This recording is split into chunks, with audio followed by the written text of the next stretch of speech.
U.S. citizen. Oh, it's not on? Closer? Okay, sorry.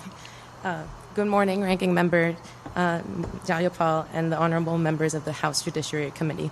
My name is Beatriz Guzman, and I am a proud Venezuelan-American U.S. citizen. About 20 years ago, my parents made the difficult decision to leave behind their life, my family home in Venezuela, to immigrate to the United States along with me and my siblings, in search of a safer and more secure future for our family. At that time, the recent election of Chavez in Venezuela wreaked havoc and violence in our community. It became less safe to go outside our home. Several of my family members faced threats. My family became fearful of expressing political opposition. It was becoming a Venezuela my parents didn't recognize. At the time, even though I was young, I remembered running into my parents' bedroom the night the bombs went off close enough to our home that the window in my room shattered. Years later, as a young kid newly arrived to New York, the sound of fireworks on the 4th of July would frighten me, triggering the memory of that fateful night when my father decided we had no choice but to flee our home.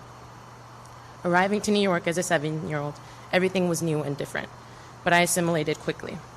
I grew up in New York alongside other Venezuelans, but also as neighbors to many Caribbean immigrants. Learning and loving their cultures and eating Dominican food was still my favorite. It was a quintessential American immigrant experience that shaped and motivated me. Although I had entered the country without lawful status, I was lucky to have access to U.S. citizenship eventually through my father's employment. School and studying were my strengths. I often felt isolated going to predominantly white institutions, so I turned to books and writing for comfort. I ultimately graduated from St. John's University and was awarded a scholarship to attend the University of San Diego Law School, my first time on the West Coast. While at law school, I was both drawn to the intellectual challenge of immigration law and felt that my own experience and identity could add a human perspective often missing from the law. I've been practicing now for almost a year, mostly as a lawyer for unaccompanied children. The children I've represented are as young or younger than I when I came to this country. I know how terrifying it is to be a child, alone and unable to speak English, trying to deal with authority figures. But now I watch as federal dollars are terminated for legal services. Children have been left without anybody to advocate for them. 3-year-olds and 4-year-olds are being brought to immigration hearings, speaking no English, without a lawyer, to try to explain why they shouldn't be deported. The sadness I feel watching my former kid clients try to get through their case without real due process is compounded by my own sorrow and fear given the Trump administration's recent targeting of Venezuelans in my community. The day I learned about the men who were sent to the prison in El Salvador, I felt paralyzed. I began to think of all the Venezuelan men in my life who may be targeted or may had already been targeted. We looked at the dehumanizing CCOT images of the men recognizing faces we knew. I immediately went to some of my WhatsApp groups and found countless messages of people who had disappeared loved ones or were afraid of being targeted. As an attorney, I felt called to do something but had no clue what to do. I felt helpless despite going to law school to be able to help. All at once, I was sad, scared, in a state of disbelief. It's clear that the Trump administration is out to get many Venezuelan people living in the U.S., to strip them of status, of due process.